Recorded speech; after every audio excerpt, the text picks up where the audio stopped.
দিনাজপুরের নবাবগঞ্জ উপজেলার ৫ নং পুটিমারা ইউনিয়নের মতিহারা স্কুল মাঠে উৎসবমুখর পরিবেশে আনুষ্ঠানিকতার মাধ্যমে নতুন কমিটি গঠন হয়। শনিবার সন্ধ্যা ৭টায় আহসান হাবিব সভাপতি, মোহাম্মদ রাইসুল ইসলামকে সাধারণ সম্পাদক করে একটি কমিটি ঘোষণা করা হয়।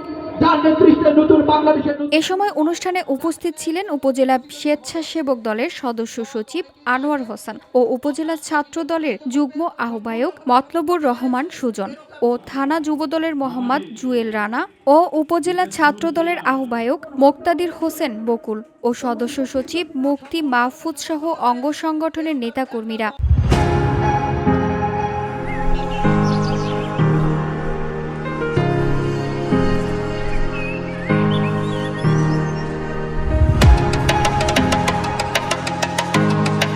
জানা যায়, বিভিন্ন জটিলতা ও কেন্দ্রের নির্দেশনা না থাকায় দীর্ঘ ১ যুগ ধরে মাহমুদপুর ইউনিয়ন ছাত্রদলের কমিটি কার্যক্রম বন্ধ ছিল। মাহমুদপুর ইউনিয়ন ছাত্রদলের নতুন কমিটির সভাপতি আল মামুন জানান, আমরা আশাবাদী আমাদের এই নতুন কমিটি সুন্দরভাবে দলের জন্য কাজ করে যাবে।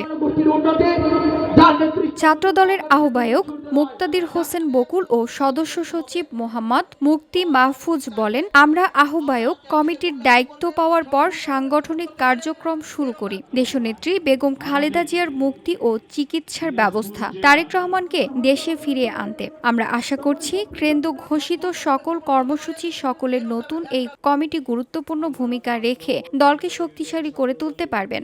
কর্মী সভা এক আয়োজন করেছি আপনাদের সহযোগিতায়, এবং যারা আজকে এই কষ্ট করে এই আয়োজনকে সাফল্যমণ্ডিত করার জন্য যারা চেষ্টা করেছেন, তাদেরকে আমার অন্তরের অন্তরস্থল থেকে ধন্যবাদ। যারা এই পরিশ্রম করে আজকে আমাদের একটা পরিবেশ করে দিয়েছে। VOD Bangla news desk.